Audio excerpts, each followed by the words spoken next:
Halo sahabat catur, sekarang saya akan membagikan cara menyerang dalam pembukaan bidak berbaris di sayap menteri. Setelah kita melewati langkah dasar yang banyaknya antara 7 sampai 9 langkah, maka kita baru mulai memikirkan cara melakukan penyerangan. Yang pertama kita baca dulu susunan buah-buah yang ada di atas papan. Setelah kita temukan ciri-ciri dari bangunan saat itu, maka yang kedua kita susun rencana berdasarkan ciri-ciri yang sudah kita dapatkan tadi. Dan yang ketiga, kita baru melaksanakan rencana tadi. Nah, pelaksanaan inilah yang paling sulit. Untuk lebih jelasnya, sekarang kita langsung saja praktek di papan caturnya. Misalkan di sini kita pegang buah putih. Kita mulai dengan langkah favorit kita, bidak A3. Nah, di sini banyak juga hitam, bidak E6. E6 tujuannya tentu untuk membuka menteri dan gajah. Nah, kita tetap bidak B3. Nah, di sini dari sekian banyak pilihan, ada juga lawan memainkan menteri ke F6. Kenapa ini dimainkan oleh hitam? Dia beranggapan putih ini mungkin mainnya masih baru atau masih pemula. Karena dia melihat tadi kita majukan bidak A3 dan B3. Dia menganggap kita mungkin masih pemula. Nah, kalau pemula biasanya kan sering lupa. Itu pikiran hitam. Maka dia sengaja memainkan menteri ke F6. Tujuannya menekan bidak F2 dan mungkin ada rencananya nanti gajah ke C4, ke C5 untuk mengancam mat. Nah, ini sering dilakukan oleh pemain-pemain yang menganggap lawannya lemah. Di samping itu dia juga mengintip benteng di A1. Mana tahu putih ini masih pemula, jadi lupa nanti bentengnya. Nah, kita pura-pura tak tahu, masih tetap kita mainkan langkah favorit kita bidak C3. Nah, di sini melihat langkah kita di sini, hitam juga ingin membuat kita bingung. Karena dia udah bingung duluan, dia juga ingin membuat kita bingung, maka dia memainkan bidak A5 untuk menakut-nakuti kita ya. Kita masih tetap langkah favorit kita, bidak D3. Nah, di sini melihat kita masih tidak terpengaruh dengan langkah-langkah aneh dia, maka dia kembali melangkah normal dengan kuda C6 misalnya. Ini jelas untuk membuka atau mengembangkan kuda. Kita masih tetap langkah favorit kita, bidak E3. Nah, inilah yang dinamakan dengan bidak berbaris di sayap menteri. Di sini hitam melihat menterinya tidak ada guna di F6. Maka dia biasanya memainkan menteri ke G6. Ini tujuan dia, mudah-mudahan kita lupa. Gajah keluar, dia bisa makan atau pukul bidak. Itu rencana dia. Tujuan dari hitam untuk menghalangi gajah keluar. Karena dia menekan bidak di G3. Ya, kita masih tetap langkah textbooknya dari pembukaan kita. Gajah ke B2. Nah, di sini hitam kembali bikin langkah yang membuat kita agak bingung juga. Misalkan bidak H5. Dia juga menakut-nakuti kita. Kita masih tetap langkah favorit kuda D2. Nah, di sini seandainya hitam memainkan kuda ke E5, tujuannya untuk menekan bidak di D3.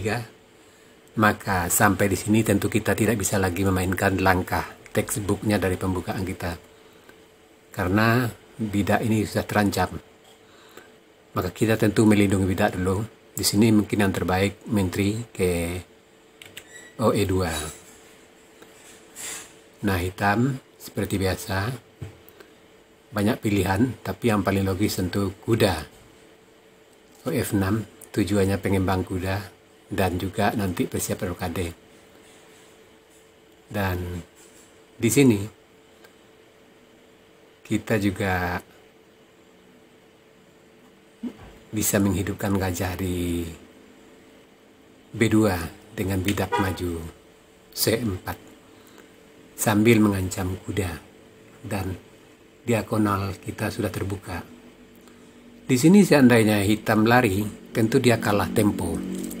Maka secara umum hitam akan mainkan atau melindungi kuda dengan bidak maju D6, dan di sini tujuannya untuk buka gajah. Ya, kita bidak F4 menyerang kuda. Kuda tentu mundur, yang terbaik ke C6. Dia ke C6. Kalau ke D7 tentu menghalangi gajah.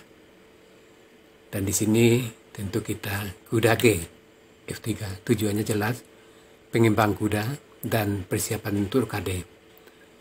Hitam gajah E7, umumnya jelas untuk rokade juga. Kita di sini bidak G3, ini tujuan kita tentu untuk mengeluarkan gajah, karena nggak mungkin gajah di sini lagi. Jadi kita keluarnya ke Pianceto. Hitam sesuai rencana dia tentu rokade. Dan kita juga gajah ke G2 untuk persiapan rokade. Nah, pada posisi ini banyak pilihan hitam. Bisa benteng, bisa gajah. Nah, di sini mungkin kita anggaplah kita memainkan perwira yang belum jalan. Di sini yang belum jalan tentu benteng. Dia akan memainkan benteng. Karena bisa juga dia pikiran benteng di sini akan berbahaya karena ada ancam terselubung di gajah. Jadi biasanya hitam akan mainkan benteng ke B8. Di samping melarikan benteng juga melindungi bidak B7 apabila gajah keluar. Karena gajah kita lagi mengintip di diagonal H1A8. Nah, di sini kita tentu rokade dulu. Nah, hitam ya keluar gajah untuk menghubungkan benteng belakang. Kita juga benteng yang belum bekerja atau perwira belum bekerja, kita mainkan dulu. Benteng A C1 untuk meniduk ke jalur C. Dan di sini hitam karena buahnya sudah bergerak semua, maka dia tentu mencoba untuk menyerang dengan kuda ke G4. Hitam menyerang di siap raja, dan kita coba menyerang di pusat papan. Dan di sini tentu yang lebih logis, bidak maju untuk membuka atau menyerang siap papan. Nah, di sini karena dipikir oleh hitam, kudanya tidak tidak ada arti lagi di sini karena kita sudah maju, maka dia tentu mundur lagi untuk membuat perlindungan di pusat papan. Dan tujuan yang lain sudah jelas karena kita maju, jadi petak E4 tidak terlindung bidak lagi, maka dia sengaja ke sini ke F6 untuk tujuannya nanti ke E4. Dan kita sebagai pemain putih tentu kita gagalkan rencana dulu, bidak maju sehingga kudanya tidak bisa ke E4, dan kita sudah kokoh di pusat papan dan siap untuk menyerang. Di sini dari sekian banyak langkah hitam yang logis untuk benteng, karena benteng ini sudah tidak baik lagi di sini, tidak bagus, maka benteng E8 dia ancam terselubung terhadap menteri nantinya. Ya, kita bidak maju menyerang kuda. Di sini jelas hitam tidak bisa pukul kuda dengan bidak karena akan hilang bidak ke C7. Kalau dia pukul, kita pukul, kuda lari, kita ambil bidak. Maka di sini yang paling logis. kuda mundur ke belakang. Dan di sini benteng kita yang di F1 juga sudah tidak bagus lagi posisinya atau tidak berguna lagi di sini. Kita lebih baik ke benteng F1 ke E1 untuk menduduki lajur E sambil membantu bidak. Nah, di sini hitam paling logis bidak maju untuk membuka kuda yang di baris belakang, rencananya ke B7 barangkali. Dan di sini juga kita bidak maju B4 untuk melindungi petak C5 dari kuda nantinya. Di sini kuda sesuai rencana dia, kuda tentu melompat ke B7. Nah, di sini baru kita buka pusat papan dengan bidak pukul bidak. Di sini hitam tidak mungkin pukul dengan gajah karena ada ancaman bidak maju menangkap menteri dan gajah sekaligus. Dia terpaksa bidak pukul bidak. Dan di sini kita baru mengarahkan serangan terhadap menteri di siap raja. Kita kuda H4 menekan menteri. Di sini langkah yang terbaik untuk menteri dari yang 3 pilihan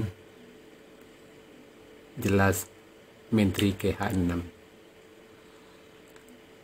Menteri ke H6 tentu di sini kita kuda F3 menambah tekanan terhadap siap raja hitam untuk akan menduduki petak G5. Di sini melihat rencana putih. Tentu hitam kuda G4 untuk melindungi petak dengan gajah. Dan di sini di samping kuda ini membuka gajah, tujuannya tentu untuk menukar gajah dengan gajah kita karena gajah putih sangat kuat menyerang. Dan yang perlu sahabat pahami, kalau kita dalam keadaan tertekan, maka itu buah harus ditukar. Dan untuk yang menyerang, itu tidak boleh buah ditukar-tukar.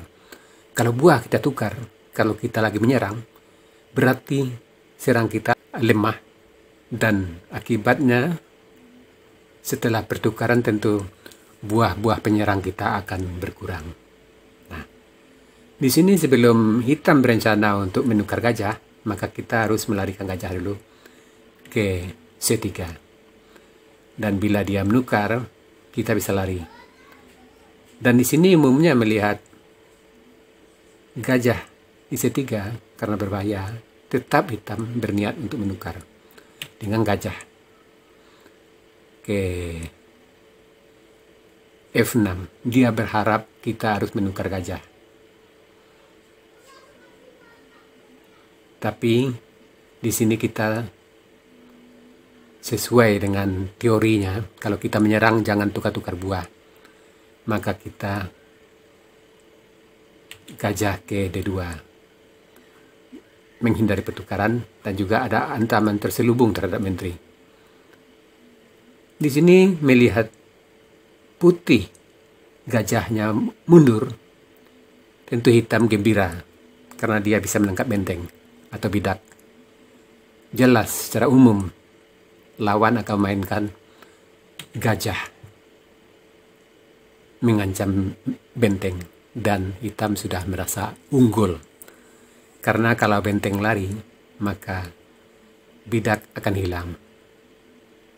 Nah, sahabat catur, kalau kita dalam keadaan menyerang, kita pun fokus yang pertama untuk penyerangan dulu, bukan untuk pertahanan. Jadi kalau seandainya serang kita lebih baik, ya gajah di luar benteng pun tidak masalah.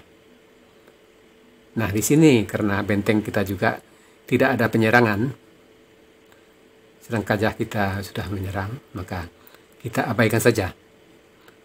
Kita bidak maju mengancam kuda. Jelas di sini hitam akan pukul benteng. Ya, kita ambil saja gajah, pukul gajah. Dan di sini hitam tentu kuda akan lari karena kuda terancam. Nah, di sini kuda ke F, kita langsung menyerbu, bidak maju. Di sini apabila hitam bidak pukul bidak, jelas kuda akan hilang karena bidak pukul kuda dan gajah mengancam menteri dan bidak mengancam kuda dan hitam akan kalah. Maka di sini tentu hitam kuda akan lari ke H7. Ini tempat yang terbaik untuk dia. Nah, di sini tentu kita bidak maju F5 mengancam menteri dengan gajah. Menteri tidak mungkin lari dan kuda tidak mungkin tutup. Kalau tutup kuda juga rugi. Maka kebanyakan hitam mencoba dengan bidak maju menutup. Tapi di sini kita bisa makan potong dengan bidak pukul bidak. Gajah tetap mengancam menteri dan bila menteri lari maka bidak pukul kuda skak, menteri pukul kuda. Di sini kuda G5 mengancam menteri. Menteri terpaksa ke G7, maka kita pukul bidak. Di sini juga hitam bidak pukul bidak. Kita gajah B2 menekan bidak di E5. Di sini benteng E7, tujuan hitam tentu untuk menambah perlindungan di baris kedua hitam dengan benteng. Nah, di sini kuda kita maju mengancam benteng. Dan di sini melihat ancaman pukul benteng, tentu gajah ke D8 untuk mengikat kuda di K6. Tapi di sini karena kita bisa skak, ya kita langsung pukul. Skak. Menteri pukul kuda. Hitam gajah mengancam menteri. Kita menteri H6 menghindar dari ancaman gajah. Dan di sini benteng yang menganggur. Umumnya hitam mainkan satu jalan yang mungkin yang bisa dipilih oleh hitam, benteng ke D8. Karena bidak ini tidak bisa dilindungi lagi oleh hitam. Maka di sini tentu kita gajah pukul bidak. Ancam kita jelas ancaman skak mat ke H8. Di sini tidak ada lagi obat atau langkah untuk melindungi mat di H8 kecuali mengorbankan menteri dengan menteri pukul kuda. Ya, kita menteri pukul menteri, skak raja lari, menteri G7, skak mat. Sahabat catur, itu tadi cara menyusun taktik dan strategi penyerangan dalam pembukaan bidak berbaris. Moga bisa menambah wawasan Anda dalam mempergunakan pembukaan bidak berbaris ini. Sekarang kita masuk sesi puzzle. Tema puzzle kita kali ini deflection atau pengalihan. Silakan cari langkah terbaik putih di sini dan berikan jawaban Anda di kolom komentar. Untuk jawaban Anda benar, saya akan mengepinnya agar sahabat-sahabat catur lain juga akan mengetahuinya. Oke sahabat catur, sampai di sini dulu video saya kali ini. Terima kasih buat Anda yang sudah menonton. Sampai jumpa.